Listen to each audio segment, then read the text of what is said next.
You know why you're here. Cut to the tape. What up, what up, what up? It's your boy AD back with another video, and I'm actually recording this intro after the workout, so I've already done everything and see what's going on. Today I'm about to give you guys the actual breakdown of my deadlift form. So we're gonna have an extensive breakdown session on my deadlift, what I'm looking for and how it's supposed to be executed, and then moving forward. And then we're gonna get to the rest of the workout of the back and biceps today that we're working on. This is just gonna be a good breakdown video because I've been getting asked about it, is why don't I ever do deadlifts or show that? Or why do I rarely show it? I show my squat and my bench all the time, but never deadlifting. It's because I stopped doing it for a while, but I want to get back into it, but I want to get back into it the right way. So right now I have dropped down all the way that I usually do to get a better form check, and then move up as my form continues to stay the same with heavier weight. If I have a breakdown in form because of weight, then I'm just dropping it down. So that's what I'm doing right now. That's why we're going to get an extensive session with a deadlift breakdown today. But anyway, before we start this video, you know what I'm going to have to ask you to do. Hit that like button, hit that subscribe button, turn on the post notification where it shares with your people. I'm trying to grow the AD Fitness family, and the only way we can do that is by more eyes seeing the video. But anyway, let's jump right into the warm up and then get to the rest of the video. So yeah. Running man, when I got the gun in hand, trigger finger itching, then I'ma switch it to the other hand. I'm sick as a nigga digging his own mother Samantha, cause I'm a motherfucker and the son of Sam. Goddamn, just another ambition as a rider, and I'm the one on that mission. When we enter the building with a million rugged ass henchmen, that's a 1000 grand entrance. Back with this other transition, vicious, smacking your mother, man, listen. When I mutate, then it's too late, then I two-face. Back with this gun in hand business. When I send a few strays, bullets graze anatomy. Give my gun a rage like it gotta change its salary. I be at your door, nigga, I'm a natural born killer. You can call me Mickey, I'm a 38, it's Mallory. My brain is sicker than Casey Anthony. You're not really understanding how deranged I gotta be. My crazy family be telepathically handing me the strategy to erase and enslave humanity. This is the art of war, I'm a paint calamity. Hate and tragedy, pain and agony, then I'm afraid to paint. Alright, so now we're jumping into the warm-up with the bar. As you guys can see that my message is consistent. So if you see, I always talk about no matter if you're benching, squatting, or deadlifting, like you always want to start out with the bar first, work on your technique. I can't tell you how many times I see somebody come in fresh off the street and they put on one plate as like a warm-up. I'm like, bro, like, okay, I guess you did your stretches and stuff, but at least like warm up the bar to get your technique right. But my message stays consistent here every time. No matter what lift I'm doing, I'm always warming up with just the bar first, and then I'm moving on to weight just to make sure my technique is right and stuff like that, and I'm properly warmed up, because it's also can gauge if you're not warmed up properly. So now here I'm putting some weight in here, and you're about to see my checklist that I do for deadlifting. This is a deadlifting technique that I show for everything. This is the one I follow when I teach to my clients. Pretty much you want your feet straight out, shoulder width apart, your shins about 1 inch away from the bar or over mid-foot. Then I want you to bend down and grab the bar outside of your shins with straight legs. And then after that, I want you to move your shins forward to go touch the bar while pulling your body into position, which means your shoulders are stacked directly over the bar in a linear vertical passion. And then you maintain a straight back while you're doing that. And I want you to drive your knees outside of that. You don't have to touch your arms, don't really touch your arms, but think about driving your knees out. And then lastly is pulling the bar off the ground.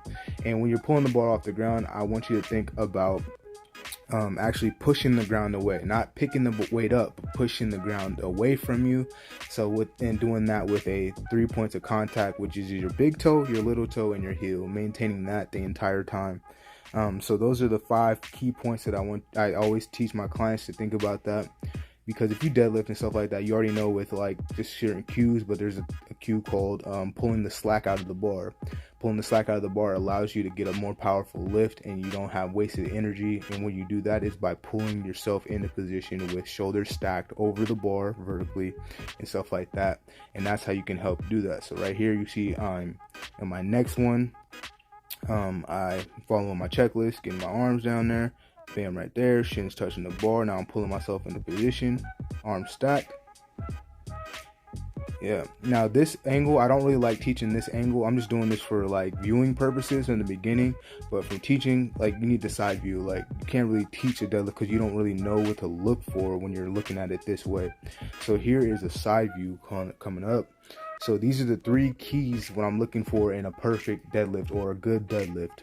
After I've done my checklist and I'm everything like that, and I'm evaluating the actual reps, I'm looking for a neutral spine, neutral back, then my shoulders stay stacked over the bar the entire time, and my bar path.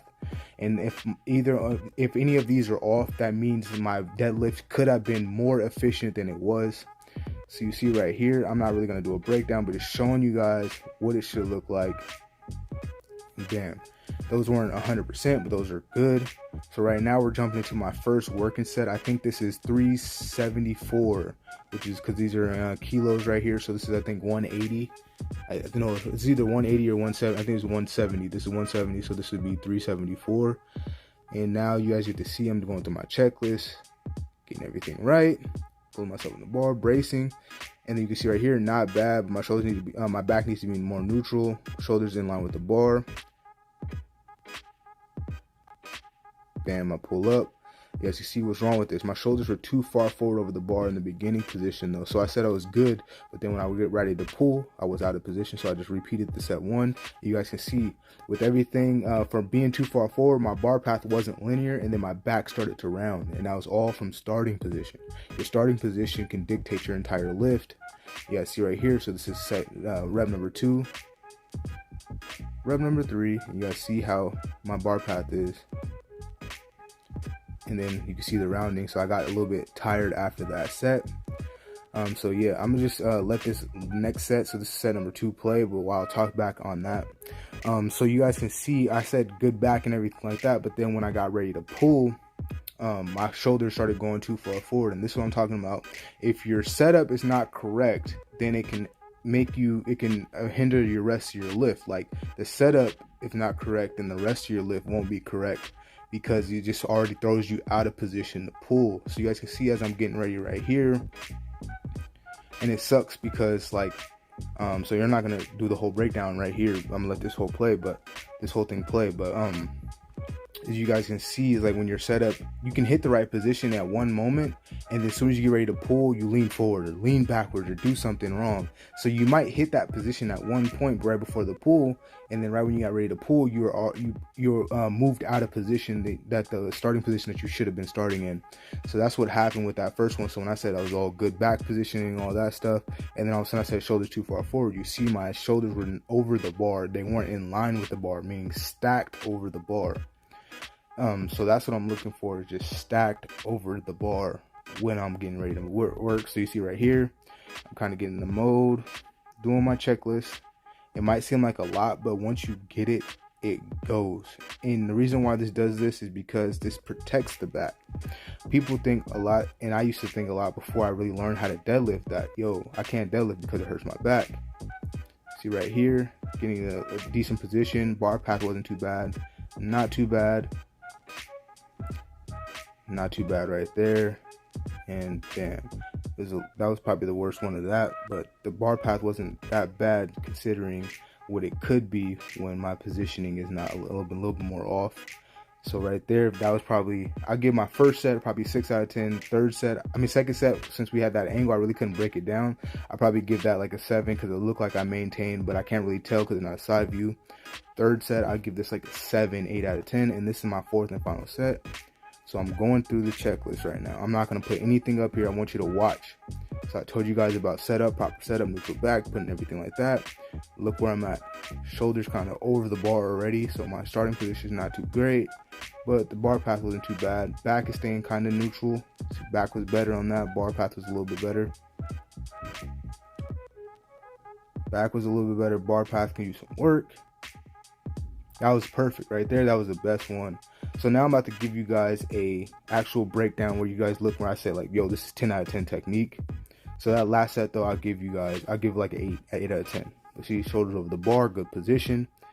And that's the position I pulled from. You see that bar wasn't all the way straight, but it was night and day better than what it is. And right now, like I said, going back to back pain. That's why I stopped doing deadlifts, because of my back.